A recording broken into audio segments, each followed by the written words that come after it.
Assalamu alaikum dear students. So today we are learning about the capacitors और ये capacitor का lecture number 2 है।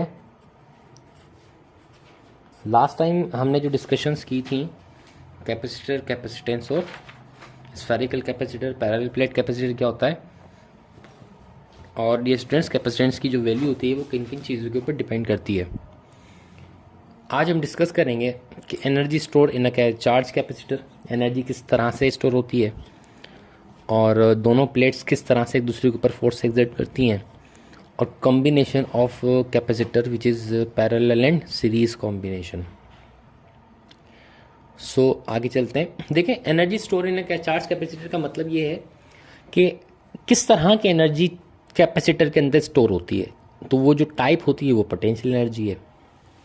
Potential energy कैसे होती है भाई वर्क डन हमें करना पड़ता है। Work done by external agent is stored in the form of potential energy in this capacitor.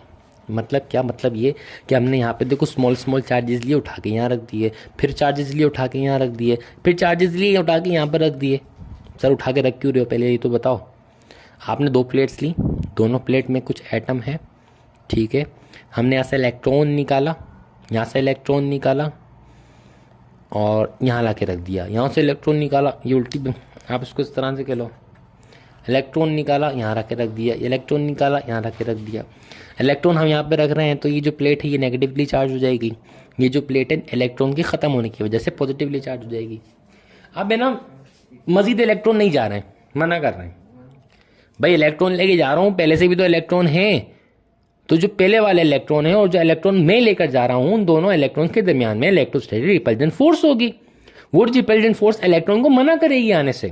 तो अब मुझे एक काम करना पड़ेगा। वो काम पता है क्या होगा? वो काम ये होगा कि मैं इसके साथ एक बैटरी अटैच करूँगा और बैटरी अटैच करने के, जिसे हमने लास्ट टाइम डिस्कशन की थी, बैटरी अटैच करने के साथ साथ मैं इसमें चार्ज स्टोर करता जाऊँगा।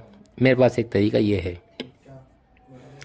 अब फर्स्ट करो डियर स्टूडेंट्स, लेट्स सपोज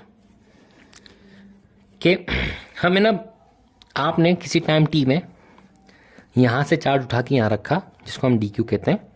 जब आप चार्ज यहाँ से उठा के यहाँ रखोगे तो लाजमी सी बात है वोल्टेजेस क्रिएट होंगे, या आपने जो वोल्टेज अप्लाई किया वो डेल वी क्यू बाय सी है, ठीक है। मतलब चार्ज आपने जो उठा रहे हो ना बहुत छोटे छोटे चार्जेस हैं, तो इसलिए हम यहाँ पे डी क्यू लिख रहे हैं, वेरी स्मॉल। सो हमारे पास जो वोल्टेज वोल्ट का फॉर्मूला हुआ, पोटेंशियल डिफरेंस इन दोनों प्लेट्स के दरमियान में जो होगा V1 V2 डेल वी हम लेंगे तो वो डी क्यू बाय सी होगा। डी क्यू इस्तेमाल कर रहे हैं क्योंकि भाई छोटे छोटे चार्ज उठा के रख रहे हैं ना यार, बड़े बड़े रखेंगे क्यों रखेंगे, छोटे छोटे रख रहे हैं तो डी क्यू रखेंगे। अच्छा, अब हमने वर्क डन की वैल्यू निकालनी है। कैसे निकालेंगे? तो पोटेंशियल डिफरेंस होगा इन दोनों के दरमियान में, उसका फॉर्मूला होता है work done by external agent per unit charge. So क्योंकि यहाँ डिवाइड में जाकर मल्टीप्लाई, W एक्सटर्नल मीन्स के work done by external agent is equal to Q into del V. Del V क्या है? D Q by C.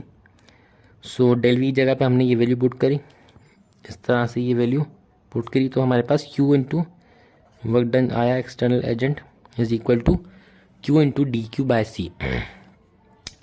Charges छोटे हैं लेकिन बहुत सारे हैं, वेरी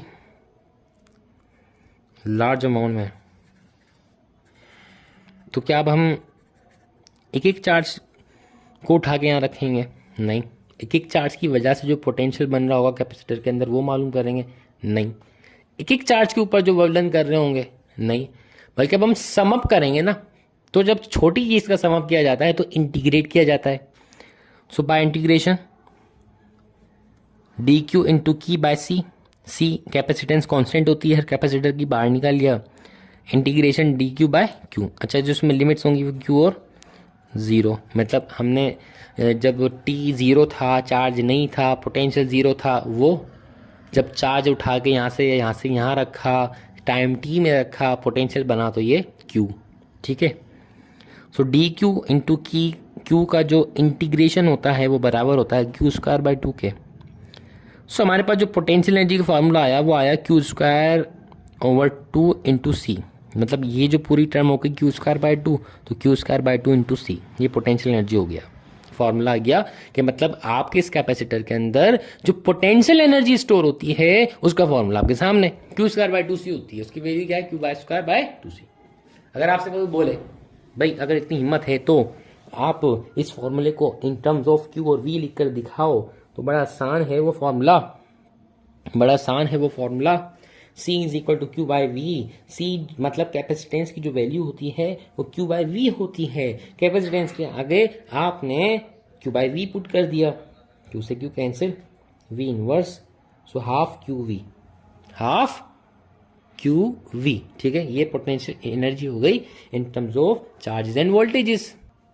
अच्छा जी, अब आपसे बोला भाई इतनी अगर हिम्मत है तो इन टर्म्स ऑफ है ना वी एंड सी लिख कर दिखाओ, तो बड़ा आसान है। फॉर्मूला क्या था हमारे पास क्यू स्क्वायर ओवर 2c, सो क्यू बराबर होता है सी वी के, क्यू की जगह सी वी पुट किया, स्क्वायर किया, सी स्क्वायर वी स्क्वायर आया, सी से सी कैंसिल, तो फॉर्मूला आएगा 1/2 into C into V square. तो पोटेंशियल एनर्जी का फॉर्मूला एक ये भी हो सकता है for your capacitors.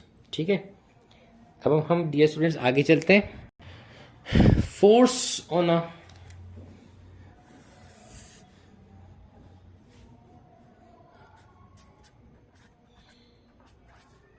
force on one plate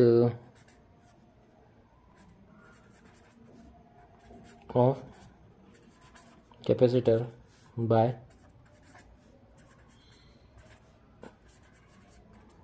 another। ठीक है, कैसे होगी?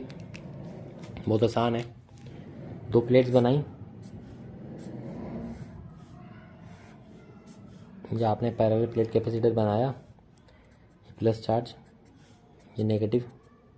ठीक है, इनके दरमियान का जो डिस्टेंस है वो डेल डी आर। ये आपके पास प्लेट नंबर 1, प्लेट नंबर 2, इस पे प्लस क्यू चार्जेस, इस पे माइनस क्यू चार्जेस, इसका एरिया A1, इसका area A2। Newton third law ये कहता है अगर दो ऑब्जेक्ट्स हैं तो दोनों ऑब्जेक्ट्स एक दूसरे पर फोर्स लगाएंगे।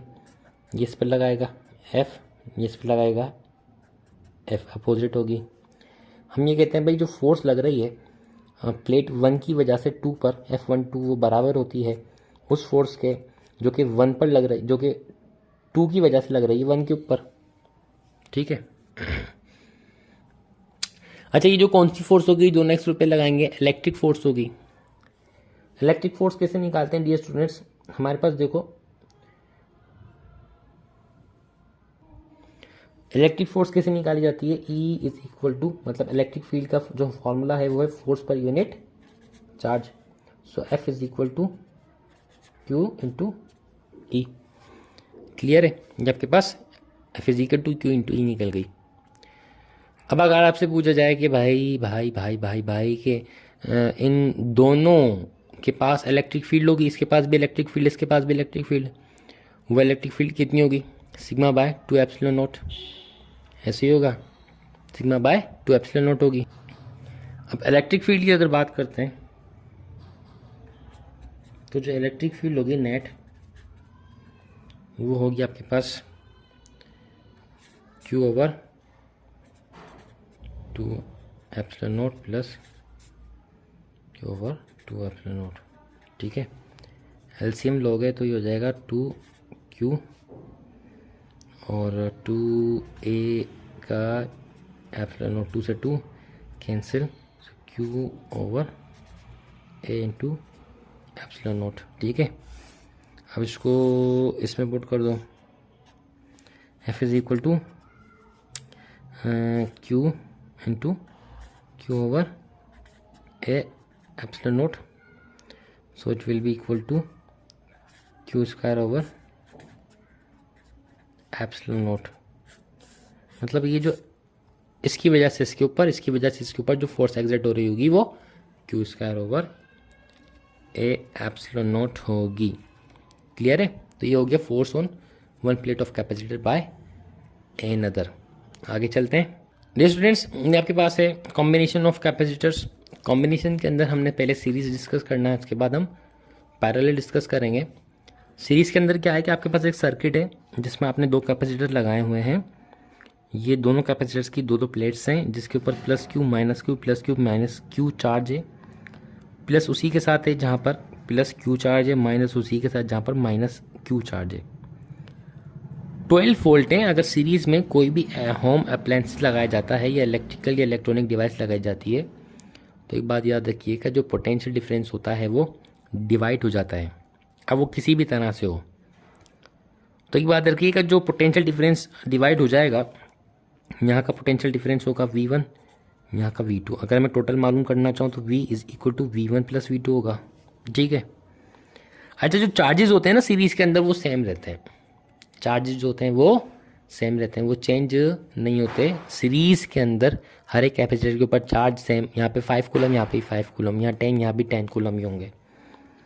इक्विवेलेंट अगर हम पोटेंशियल डिफरेंस की बात करते हैं तो ये होगा V1 plus V2 plus V3। V equal होता है Q बाई C के, तो Q by C equivalent is equal to Q over C1।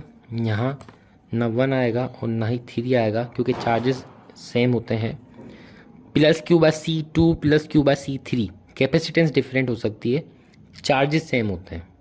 ठीक है, कैपेसिटेंस डिफरेंट हो सकती है। फर्स्ट कोर्स की कैपेसिटेंस आपके पास 10 माइक्रोफैराड है, इसकी 5 माइक्रोफैराड है, लेकिन चार्जेस यहाँ पर भी 5 है, यहाँ पर भी 5 है। इस तरह की कंडीशन होती है। अब आपने क्या किया कि चार्जेस सेम हैं तो यहाँ से Q निकाला, यहाँ से Q कॉमन निकाला, Q से Q cancel, so 1 by C equivalent is equal to 1 by C1 plus 1 by C2 plus 1 by C3। इसका मतलब, इस फॉर्मूले का मतलब ये है कि इक्विवेलेंट जो कैपेसिटेंस की वैल्यू आएगी वो हर एक कैपेसिटेंस की वैल्यू से, हर एक कैपेसिटर की वैल्यू से हमेशा कम होगी। अच्छा, ये एक कंडीशन है कि अगर आपको है ना 2 कैपेसिटर दिए जा रहे हैं तो 1 over C equivalent is equal to 1 over C1 plus 1 over C2। LCM लोगे तो C1 into C2 divided by C1 plus C2 बनेगा। तो ये एक डायरेक्ट फार्मूला है और ये डायरेक्ट फार्मूला आप कुछ इस तरह से कर सकते हैं, ये फार्मूला इस्तेमाल करके, अगर 2 कैपेसिटर आपको दिए हुए हैं। पैरेलल कॉम्बिनेशन डियर स्टूडेंट्स क्या होता है? सो डियर स्टूडेंट्स, ये जो सर्किट आप देख रहे हैं, इस सर्किट के अंदर 3 कैपेसिटर हैं, C1 C2 C3। ये जो इस तरह की कनेक्शन होता है वो पैरेलल होता है, मतलब हर एक कैपेसिटर का पॉजिटिव टर्मिनल खुद बैटरी के पॉजिटिव टर्मिनल से अटैच है और इसका हर एक नेगेटिव टर्मिनल खुद इसके नेगेटिव टर्मिनल से अटैच है। तो आपके पास जो पैरेलल कॉम्बिनेशन होता है ना, उसके अंदर चार्जेस डिफरेंट होते हैं। पहले क्या था, आपके पास चार्जेस सेम थे, अब चार्जेस क्या होंगे? डिफरेंट होंगे। क्या चीज़ सेम रहती है? V remain same. तो अगर नेट चार्जेस की बात की जाए तो नेट चार्ज क्या होंगे? Q net is equal to Q1 plus Q2 plus Q3 and so on.